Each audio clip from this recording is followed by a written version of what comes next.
গরমে ম্যাঙ্গো ফ্রুটি খেতে কে না ভালোবাসে, তাই আজ আমি ম্যাঙ্গো ফ্রুটি বানাচ্ছি। এবং যেটা ঘরে বানানো যেটা ফ্রুটিটা সেটা দোকানের চেয়ে ভালো ছাড়া খারাপ হবে না। করে দেখুন কত সহজ পদ্ধতি জিনিসটা করছি। তাই দেখুন আমি এখানে কাঁচা পাকা মিলিয়ে এতটা আম নিয়েছি, কাঁচা আমও আছে পাকা আমও আছে, সব মিলিয়ে এতটা আম নিয়েছি, কাঁচা পাকা আম নিয়েছি। এবার আমি এটা মিক্সিতে দিয়ে দিচ্ছি। খুব সহজ জিনিস, সহজ পদ্ধতিতে করছি জিনিসটা। আমি দুবারে করবো, একবারে করবো না,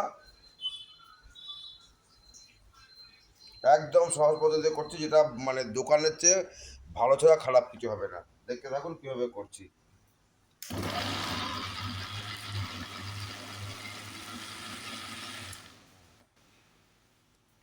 করে দিলাম, এবার বাকিটা আবার এর মধ্যে দিয়ে দিচ্ছি,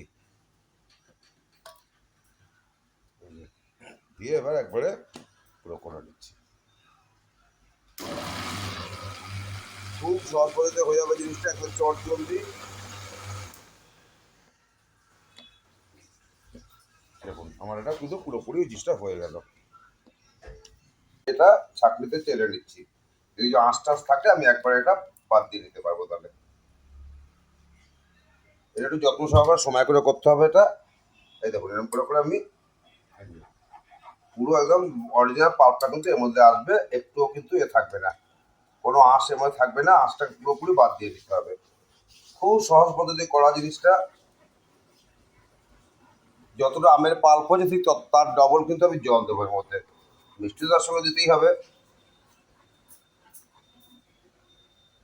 এটা হচ্ছে এখন দেখুন কিছু কত সুন্দর পাল্পটা বেরিয়ে যাচ্ছে। কড়া বসিয়ে দিচ্ছি, কড়া গরম হয়ে গেছে, এই যে এতটা আমার এই যে পাল্প হয়েছে এতটা।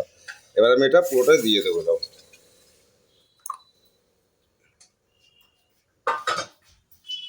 দিয়ে এটাকে আমাকে পুরো নাড়তে হবে। এটা কাঁচা আম পাকা আম আপনারা দুরকম আলাদাভাবে করে নিয়েও করতে পারেন, কিন্তু আমি একবারে করে নিয়েছি, আলাদা করে আর করিনি। এটা এখন একটাই কাজ হবে, এটা ভালোভাবে নাড়তে হবে। আর এর মধ্যে এই 1 চিমটি মতো একটু নুন, দেখুন 1 চিমটি মতো নুন দিয়ে নিচ্ছি।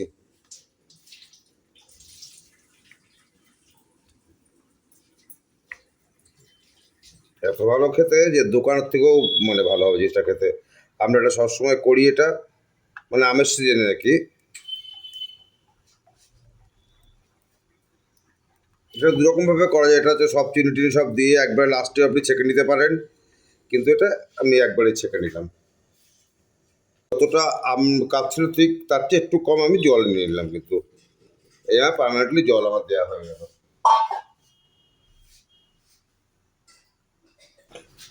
এর মধ্যে আমি এর মধ্যে 1 চামচ ভিনিগার দিলাম, 1 চামচ ভিনিগার দিলাম, তাতে করে জিনিসটা সংরক্ষণ করে খেতে পারবেন।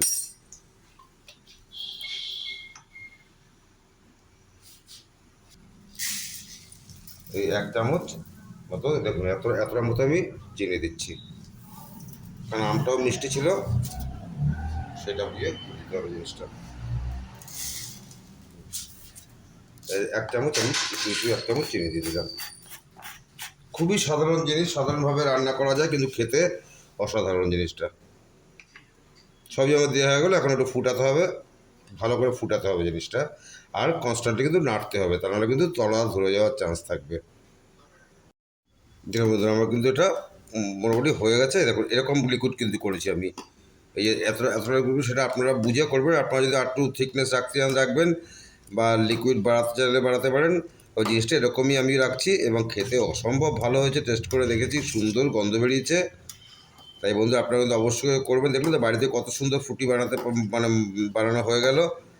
কিন্তু ভিনিগারটা অবশ্য করে দেবেন, তাহলে একটু সংরক্ষণ করে খেতে পারবেন।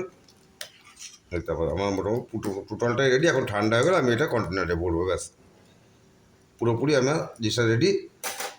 তাহলে সকলে বানাবেন, আশা করি সকলে ভালো লাগবে, কারণ আম তো সারা বছর পাওয়া যায় না, কিছুদিন পরে আম বন্ধ হয়ে যাবে। তাই আপনার এর মধ্যে করবেন, করে কেমন লাগলো আমাকে জানাবেন। অবশ্যই আমার পাশে থাকবেন, আমার চ্যানেলটিকে সাবস্ক্রাইব করবেন, লাইক করবেন, কমেন্ট করবেন, অনেক অনেক শেয়ার করবেন, এবং সকলে মজা করে খাবেন।